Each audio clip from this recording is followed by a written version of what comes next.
like most people in this country, my ancestors were all immigrants. Um,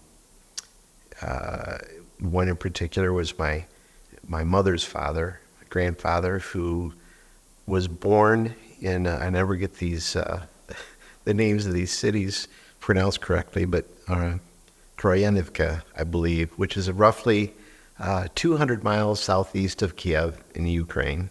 And they all have interesting stories, but his, to me, as a family member, has one of the more interesting stories because Grandpa, his name was, I'm sure it's okay to say his name, is Gajduchik. It's David, to most people, David, if it was Grandma saying his name.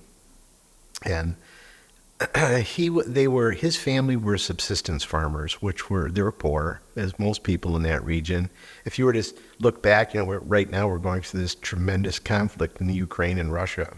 But if you look at Ukraine's history, it's been consistent for hundreds and hundreds of years. The place has always been in conflict because it's a desirable part of the world as far as materials and all of the things that they have and the farming and the mining and so on.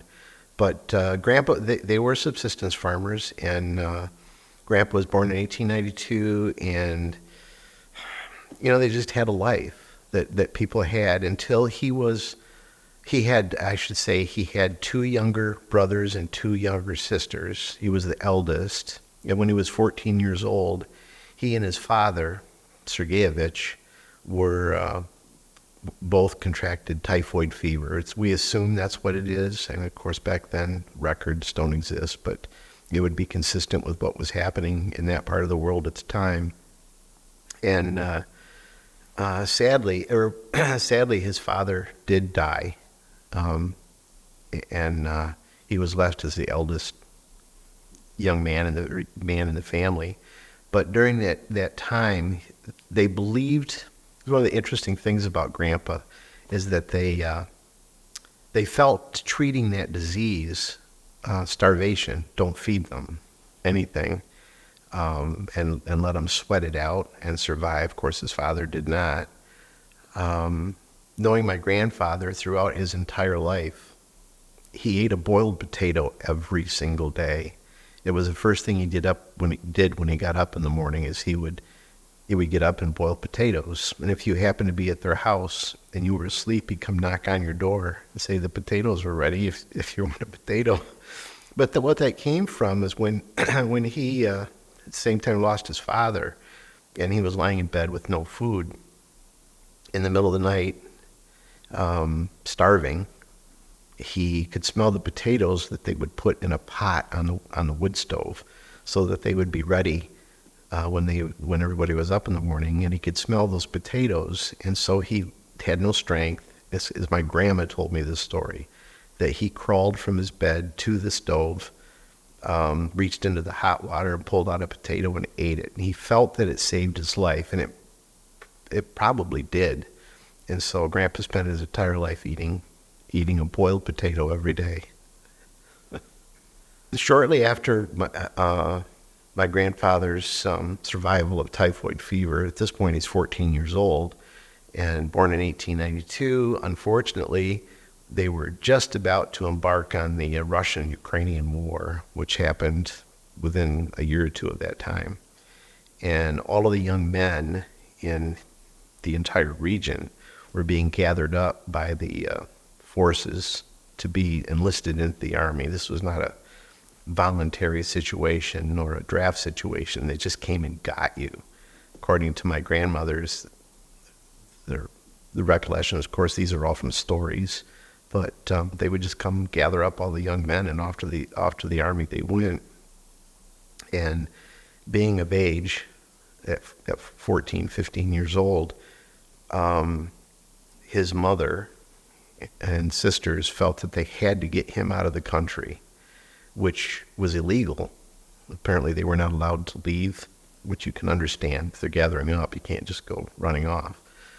So they sold the family cow, which would have been the most valuable thing that they had, and took the money and walked. And I don't know, no one can tell me. There's no records of what port they used.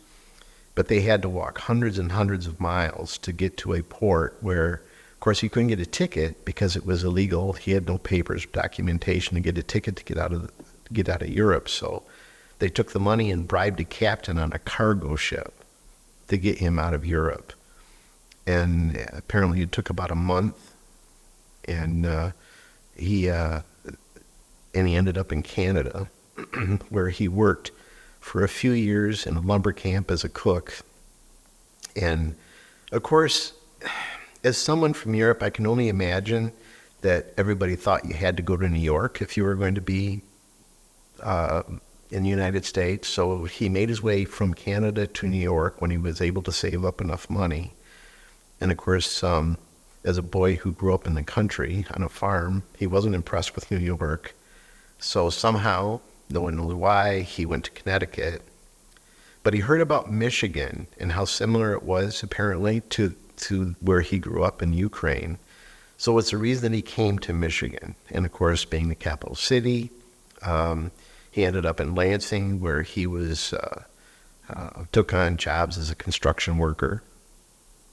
And he spent just a very few years doing that. But grandfather was quite amazing. He was a man of very small stature. He was only about 4'11", but he grew up in the church. And amazingly, he could speak multiple languages. He spoke Polish, Ukrainian, Russian, and Church Slavic, which is a language all of its own. And shortly after arriving here, of course, he also could speak English. And it's amazing to me because if I attempted now, I don't know that I can even pick up a second language. But he fluent in English and Russian, and he could read both. And it was just incredible. Anyway, he because he was so closely attached to the church back in Ukraine, and he's in Lansing, it turns out that at about that time there was a Eastern Orthodox church built in Albion.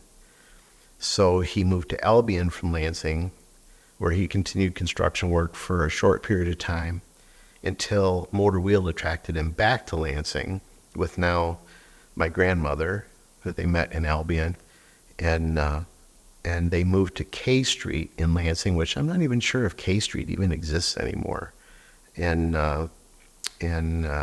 built a house. He built the house himself.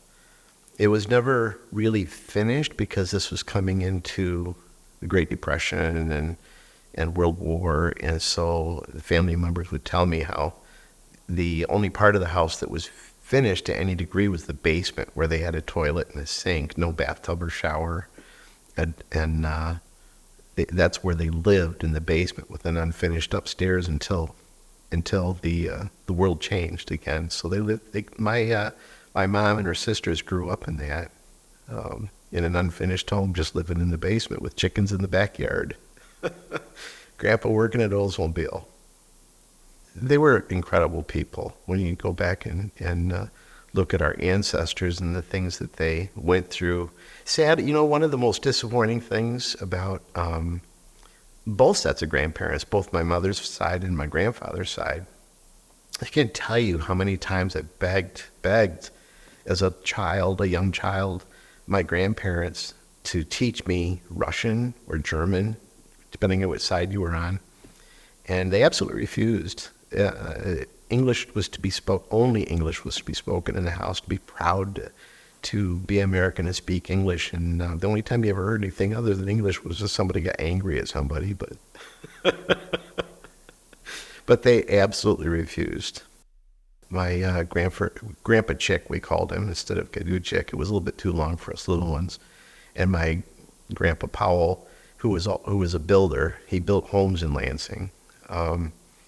There's still many of them still here today. They were hands-on, and in a lot of different ways. Grandpa Chick I jokingly say that he only owned one pair of socks his entire life, because if he wasn't eating a potato, he was darning his socks, and they looked like something out of a comic strip because there were different colors of yarn on every square inch of those socks. But Um, I, I just love working with my hands. I happened to grow up, become a working adult at a time when we were in a recession, and I was already working at Linen and Jewelers, and I took on several apprenticeships there over that period of time. And still, while I was doing that, I still intended to do other things, but here I am, 49 years at Linen and Jewelers, and a gemologist, horologist, and a jeweler, all of the above. Learn how to do all of those things back then because you couldn't get a job doing anything else, so learn them all.